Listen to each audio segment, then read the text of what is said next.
¿Qué tal, estimados alumnos de la licenciatura en Derecho? Vamos a continuar con la materia de Filosofía en Derecho, platicando los temas, parte de los temas que aborda la filosofía del derecho, y en esta ocasión un tema recurrente, un tema central de nuestra materia, tiene que ver concretamente con el tema de los valores, aunque quiero aclararles que si bien el tema de los valores es un tema estudiado a partir de mediados del siglo XIX y desarrollado de manera amplia, fuerte, vigorosa en el siglo XX, pues es un tema precisamente que también se viene abordando desde la época de los griegos, porque con los griegos prácticamente se discutió todo lo que posteriormente vamos a discutir. Y por supuesto que el tema de los valores, como ahorita lo vamos a explicar, que se veían en aquella época, fueron estudiados por Platón, por Aristóteles, pero como disciplina concretamente surge a partir del siglo XIX y se desarrolla en el siglo XX, y la disciplina que va a estudiar el tema de los valores es la axiología. ¿Sí? La axiología, entonces, pero como les decía, este tema se viene discutiendo, desarrollando, analizando desde la Edad Antigua, y concretamente con Platón iniciamos esta discusión en el libro de la República, que también hemos mencionado en las otras sesiones, y concretamente en los libros 4 al libro 8. Allí Platón aborda los temas que en ese momento no se vean como valores, sino como las virtudes. ¿Sí? Es muy importante hacer una diferencia entre las virtudes, como lo veían los griegos, y los valores como ya hoy en día los conocemos a través de los diversos filósofos y autores, porque para Platón las virtudes cardinales, las que estudió, las que presentó en su obra La República, son las virtudes por la prudencia, la fortaleza y la templanza. Y si el Estado, a través de la educación, a través de la formación de ciudadanos que trataran de aplicar y vivir bajo esas virtudes, se podría llegar a la principal virtud para Platón, como lo es la justicia. Pero parte para Platón de que el Estado, a través de sus leyes, en el momento que va a diseñar su sistema educativo, y aquí yo lo transcribo, lo comparto con ustedes, dice: de entrada Platón nos señala en esta obra que la educación que le demos a los niños y a los jóvenes es fundamental para el futuro de nuestras sociedades. Platón le dice a Adimanto, uno de los personajes con el que platica, con el que hace dialogar en sus libros: y no sabes que es el comienzo en esta tarea de suma importancia, sobre todo para alguien que sea joven y tierno, porque más que en cualquier otro momento es entonces moldeado y marcado con el sello con que se quiere estampar a cada uno. De eso dependerá si será justo o injusto. Entonces Platón parte con estas 4 virtudes que nunca se le deben olvidar, que son claves, que son un punto de partida del estudio de las virtudes, del estudio de las virtudes ideales por Platón, como lo es la prudencia, la fortaleza, la templanza y la justicia. Después su discípulo, Aristóteles, no olviden que Aristóteles fue discípulo de Platón, estuvo aproximadamente un promedio de 20 años siendo su alumno, y bueno, Aristóteles en algunas cuestiones va a diferir de su maestro, va a disentir, pero aquí más que diferir, Aristóteles en lo que va a cambiar es que vea esas virtudes cardinales con las que debe de ser educado el hombre para que pueda vivir en sociedad, para que aprenda a vivir en sociedad y logremos el objetivo de una sociedad donde se pueda vivir armoniosamente. Ellos hablaban de la manera de felizmente, que es muy difícil lograrlo, pero Aristóteles coincide con su maestro Platón, y también parte del tema de la educación que se pone a través del Estado, que se recibe a través del Estado, para poder ir formando ciudadanos que vivan con las virtudes. Y una de las cualidades que va a tener Aristóteles es que va a buscar el justo medio. ¿Por qué? Porque Aristóteles ve las virtudes cardinales expuestas por Platón, desarrolladas ampliamente en su libro, como ideales, como, pues por supuesto, casi como perfectas, y que están alejadas en algunos sentidos de la realidad humana. Entonces lo que busca el filósofo Stagirita es buscar ese justo medio, y es muy interesante porque coincide, de acuerdo, que es a través de la educación como se puede llegar a implementar el desarrollar esas virtudes ya en su libro, La Ética, que es un libro clásico, que es un libro que también obligado de consultar y que en su momento deben de ir a leer o ya tienen que estar leyendo. La Ética de Aristóteles es una de sus obras pilares, y él divide a las virtudes en dos, en morales e intelectuales. Pero como es muy importante, esta es la parte medular del tema de las virtudes, del tema de los valores, lo traigo transcrito, parte de lo que maneja él, el texto, hago una síntesis, un resumen de todas las virtudes y de ese justo medio, de ese equilibrio que va buscando en estos valores que nos ayudan a conducirnos como sociedad, que nos ayudan a organizarnos como sociedad, y que son valores que, como más adelante lo veremos, que algunos van a influir en el área del derecho y que otros mínimos van a ser un sinónimo de conducta moral, de un sinónimo de un llamado a la conciencia, porque son valores de la más alta escala, los de Platón, y que Aristóteles los divide en morales e intelectuales. Y miren, se los voy a leer literalmente la parte de las virtudes morales, que clasifica y desarrolla de manera genial, aclarándonos que no son las únicas, pero bueno, Aristóteles, ¿cómo las divide? En el tema de la valentía, es lo intermedio entre el miedo y la osadía. La templanza, otra virtud, siendo lo intermedio entre los excesos de los placeres y el sufrimiento de los pesares. La liberalidad, que es el punto de equilibrio entre el derroche económico y la avaricia. La magnificencia, otra virtud, que le servirá a los ricos para no caer en la mezquindad o en la vulgaridad del mal gusto de gastar por presumir. La magnanimidad es el espíritu grande y noble que crea grandes obras. Esta virtud es el intermedio entre pusilánime y el hinchado. La mansedumbre, que es sinónimo de manso, eso lo interpreto yo, no de menso, aunque así a veces lo veamos, nos ayudará para esforzarnos y no ser tan iracundos o coléricos. La veracidad es una virtud preciosa, porque te evita ser un fanfarrón, quien es el que presume todo sin tener nada y fundamenta su pobreza de espíritu en bienes materiales como la ropa, los zapatos, carros, etc.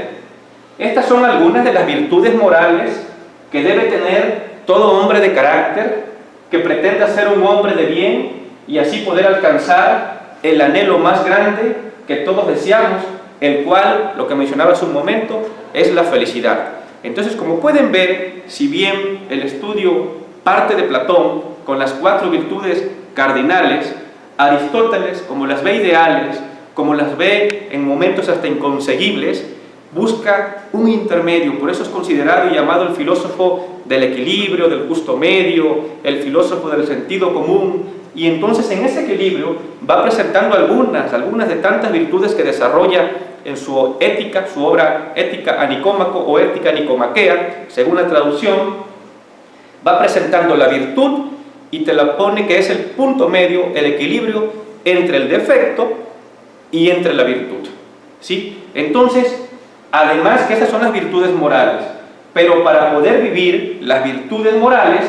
también forzosamente nos enseña Aristóteles que tendremos que ejercitar las virtudes intelectuales.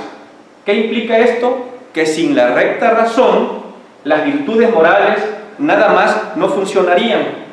Y las virtudes intelectuales son las siguientes, que nos forman, que nos ayudan a desarrollar las virtudes morales: el arte, la ciencia, la sabiduría,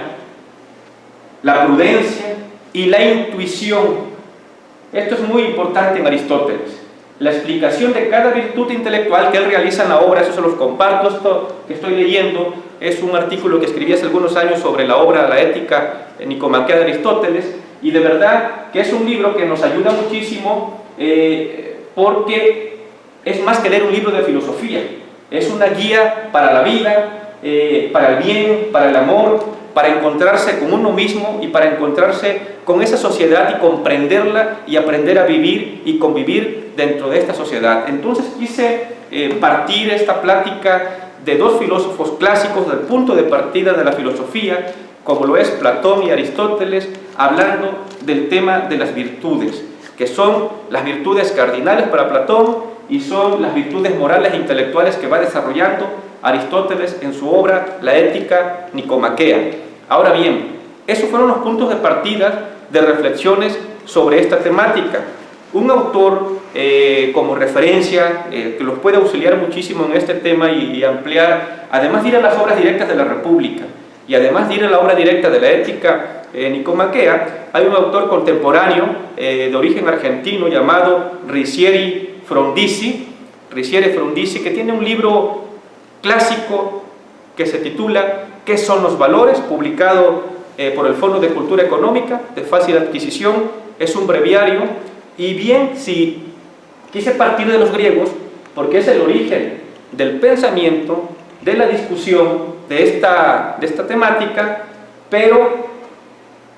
Frondizi nos aclara que ya como disciplina autónoma, eso es importante, ya como estudio independiente a las virtudes, los valores, como les decía, nacen como disciplina a partir del siglo XIX, ¿sí? Y precisamente es el gran descubrimiento de la filosofía reciente, nos dice Frondizi, consiste en que distingue el ser del valer. Tanto los antiguos como los modernos incluían, sin tener conciencia de ello, el valor en el ser y medían a ambos con la misma vara. E incluso es lo que señalaba que el filósofo argentino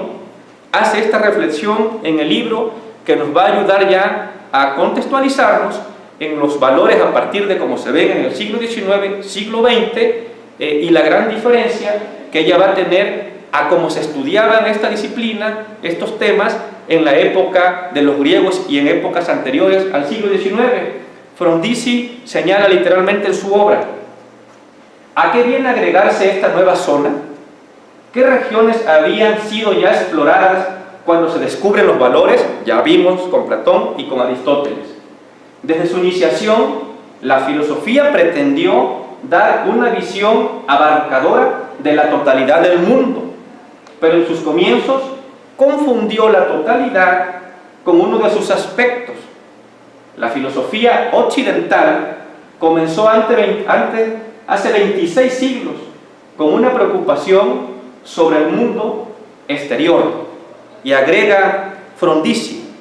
cuando los jónicos en el siglo VI antes de nuestra era o antes de Cristo se preguntan cuál es el principio o arché de la realidad, entienden por realidad la naturaleza, el mundo exterior. Y miren, recordemos por ejemplo que en esta parte que nos está explicando el filósofo argentino, pensemos en Tales de Mileto, cuando se preguntaban cuál es el origen del universo. En Tales, en Anaximandro, en los pitagóricos, siempre sus respuestas fueron del mundo exterior: el agua, el aire, el fuego, dependiendo de la posición de cada uno de ellos, ¿sí? Pero ¿cuándo va a empezar el hombre a analizar ese mundo interior también, que es parte de nosotros y que rige muchísimas cosas del mundo interior? Ejemplo, los valores, ejemplo, las virtudes, que eso se refleja en conductas, en actitudes, en vivir en sociedad, en relacionarnos, en controlar y en muchos momentos dirigir el mundo exterior. Bueno, pues es precisamente con Platón. Entonces, de ahí que hayan escogido, dice Frondizi, respuestas del mundo exterior, pero los griegos reflexionaron tanto que después de esta primera etapa, donde se buscaba una explicación del mundo, va a llegar con los mismos griegos, la segunda etapa, la segunda forma de realidad, de ver la realidad, de analizarla, de quererla comprender, abarcar, que es a través del mundo de la razón, del mundo de las ideas, y ahí es en la etapa que nos encontramos precisamente el día de hoy. Entonces, este es el gran descubrimiento que tenemos ya a partir, la gran aportación sobre todo, a partir del siglo XIX, el dividir ya los valores en una disciplina propia, estudiarlos con autonomía, y ya a partir de todo lo comentado, ahora sí podemos ver, conocer o percibir la diferencia entre una virtud y un valor, que traigo las definiciones